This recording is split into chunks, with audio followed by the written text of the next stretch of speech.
Мен Әбубәкір Мұқағали Елдосұлы. Мен осы 3 жыл бұрын мен Салиха Аурупақ қоғамдық қорына алғашқы 15 балалардың бірі болып келгем. И сосын жаймен сөйтіп тәртібіне үйрене бастадым. Ағайларға да үйреншіктеп кішкене. Енді үйдің жағдайымен нелер енді өлік болады ғой, енді кішкене тәртібі де өзінің тәртібі болып пансионаттың. И сөйтіп жаймен үйрене бастадым. Алғашқы жылы жаймен кішкене қиын болды, бірақ 3-4 күнде үйреніп кеттім.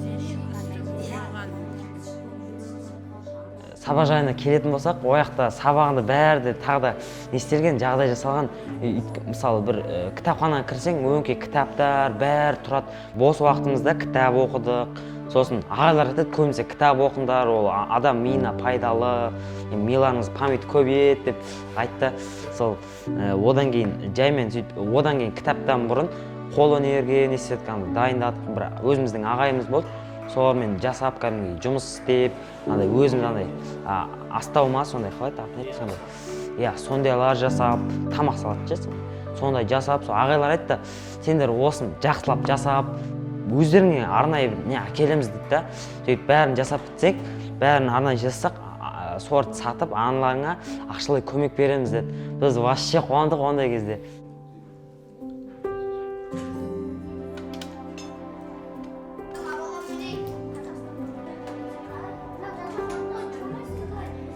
Кішкентай інілерім де болды, менен үлкен ағаларым да болды. Олармен өте жақсы араластық. Енді бір қазаннан ескесін төбелесу болмайды ғой енді. Мысалы, балаларға кішкентай балаларға көмектессек, жанына барып, мысалы, киімдер шашылып жатса, жинап, енді ұрыспайсың, жинап, үйретіп, енді білмейді ғой, кішкентай болсын, жинап, үйретіп, көмектесіп, сөйттік. Үлкендермен жұмыс істегенде басқа ағаларға бірге жұмыс істейміз ғой. Сол кезде бір-бірімізге бірлікте істеп, сөйттік. 10 күндік демалыста келіп жүрдік. 3 айлық каникулда барамыз үйімізге. Үйімізге жіберіп тұрады. Қасым ағайдың бір айтқан несі көп, көп айтқан несін бәрін орындады. О кісі мен балаларға осындай ойын бір нелерді аламын деді, мен атын білмеймін. Осындайларды алды, балаларды біз қыдыртамыз деді, қыдыртты. Спортпен шұғылдануға көп не жасады ол кісі. Мүмкіндік жасады балаларға дегенше. Кәдімгі формаларын алып берді. Кроссовка, балаларда даже кейбір балаларда жағдай болмай қалған балалар көп болды. Сол кезде олар даже өздерінің атынан киім алып берген күндері болды. Аяқ киім, кроссовка, форма, футболға деген балаларды көп баулады олар. Кәдімдей риза болдым, мен даже сол жерде өзім оқығым келіп кетті кәдімдейші.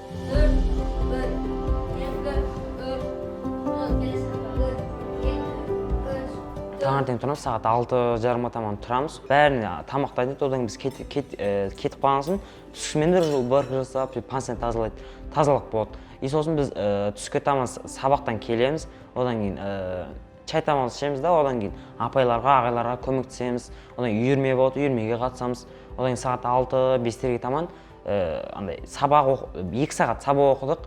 Одан кейін сағат 7-7:30 таман уже кезекшілер жібереді, тамақ сорт дайындайды. Сағат 9 сондай жарым болған кезде бәріміз неге барып ұйықтадық. Сөйтіп дайындаламыз да 9:30-да. Сөйтіп 10-ға таман бәріміз ұйықтап қалу керек қой. Бұл өзі армандайтын. Мен кейін 11-ді біткенде, оқуды бітіп, үлкен азамат болғанда мен Салиха Аурупаққа барамын. Бізге көп ағайлар, волонтер ағайлар көп келеді. Мен де солар сияқты болып барам. Мама, мен кішкентай 7 оқып жүргендерді көп айтатын. Мама, сондай ағайлар келеді бізге, мен де сондай болып көп көмектесем, көп нәрсе апарам, балаларға барам деп сөйтіп айтатын. Мен сөйтіп 9 сыныптан кейін колледжге түстім, грантқа. Енді олар түскенде жақсылап түстім. Сөйтіп ағайларға рахмет, енді сол пансионаттан шығара алдында кәдімгі қоштасып, бүйтіп түсіруге де көмектессе енді кішкене. Енді оларға рахмет, енді бүткіл ағайлардың орны бөлек болады, барлық ағайдың, апайдың бөліп жүрмеймін, бірақ бәрін бірдей жақсы көреді.